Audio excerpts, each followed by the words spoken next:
श्री शिवाय नमस्तुभ्यम। बच्चों की शादी में ज़्यादा देरी हो रही है, उम्र बढ़ती जा रही है, लेकिन बात शादी तक नहीं पहुंचती। तो आइए आज हम बच्चों के विवाह शीघ्र हों, इसके लिए आज छोटे छोटे दो सरल और घरेलू उपाय लेकर आए हैं, जिनके करने से कितना ही बड़ा कुंडली दोष हो, कितनी ही बड़ा ग्रह बाधा दोष हो, नजर दोष या पितृदोष हो, शीघ्र समाप्त होकर और शादी के योग बनेंगे। ये उपाय आपको एकादशी से शुरू करके पूर्णिमा तक करना है। और आइए तो पहला उपाय है, इसमें आपको सामग्री लगना है 1 पान का पत्ता डंठल सहित, 3 सुपारी, सेंगी सुपारी पूजा की साफ सुथरी, और 1 हल्दी की गांठ, वह भी साफ सुथरी होना चाहिए, और 1 लोटा जल। और यह उपाय बच्चे स्वयं भी कर सकते हैं, यानी बेटा या बेटी वह स्वयं भी कर सकते हैं और भाई बहन भी कर सकते हैं, अन्यथा माँ बाप तो करते ही हैं। तो साथियों, इतनी सामग्री आप एकत्रित करके और एकादशी के दिन सुबह जल्दी उठकर स्नान आदि से निवृत्त होने के बाद आप स्वच्छ वस्त्र धारण करें। और सर्वप्रथम ये सामग्री जो आपने इकट्ठी की है, यानी 1 लोटा जल, उसमें थोड़ा सा गंगा जल मिश्रित कर लें, थोड़ी सी चीनी डाल लें तो वह मीठा हो जाएगा, और 1 पान का पत्ता, 3 सुपारी और 1 हल्दी की गांठ। तो ये चीज़ें ले जाकर आपको शिव जी के मंदिर जाना है। तो सर्वप्रथम शिव जी को आपको जल चढ़ाना है। जो लोटा लेकर आप गए थे जल का, वह जल समर्पित करें और अपने बेटा या बेटी की शीघ्र शादी की उनसे प्रार्थना करें। इसके बाद आप जो पान का पत्ता लेकर गए थे उस पर 3 सुपारी और 1 हल्दी की गांठ रख करके पुनः शिव जी को समर्पित करें और अपने बेटा या बेटी की शीघ्र शादी की प्रार्थना करें।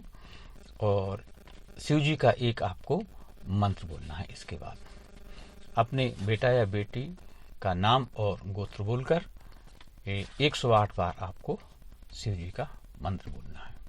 यदि बेटी के लिए कर रहे हैं तो नमः शिवाय ओम, इसका 108 बार आपको जाप करना है, यानी ओम लास्ट में रहेगा, नमः शिवाय ओम, ये बेटी के लिए। और माँ अपनी बेटी के लिए कर रही है तो भी यही मंत्र रहेगा, नमः शिवाय ओम। और यदि अपने बेटा के लिए कर रहे हैं तो ओम नमः शिवाय। वो पिता कर रहा है बेटा के लिए तो वह भी ओम नमः शिवाय। ये मंत्र 108 बार बोलना है। चाहे माला से आप साइड में कहीं वो नाथ के सामने बैठकर आसन लगाकर बैठ जाएं और 108 बार ये मंत्र का जाप करें और अपने बेटा या बेटी की शीघ्र शादी की प्रार्थना करें। और जातक स्वयं कर रहा है तो वह भी कर सकते हैं।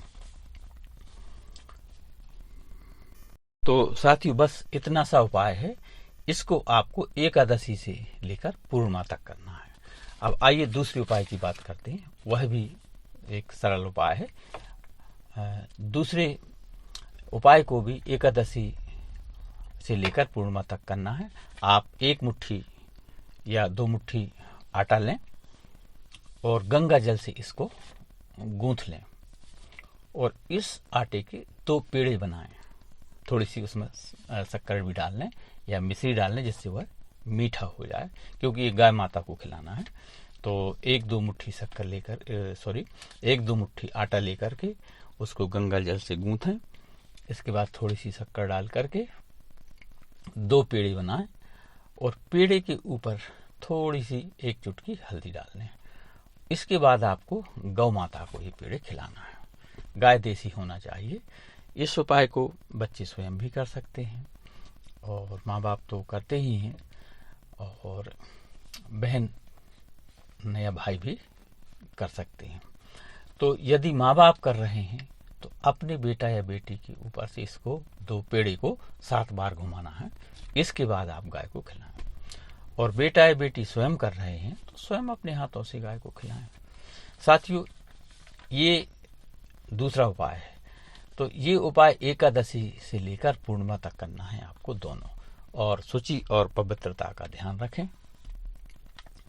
और ये उपाय इतना कारगर और आजमाया हुआ है कि इसमें 30 दिन के भीतर यानी 1 महीने के भीतर इसमें रिश्ते आना शुरू हो जाते हैं।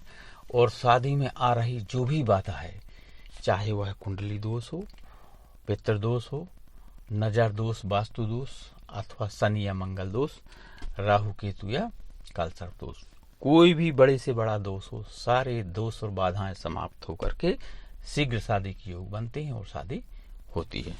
तो यह उपाय करें और शादी की अग्रिम शुभकामनाएं। वीडियो पसंद आया हो तो लाइक, शेयर और सब्सक्राइब करें।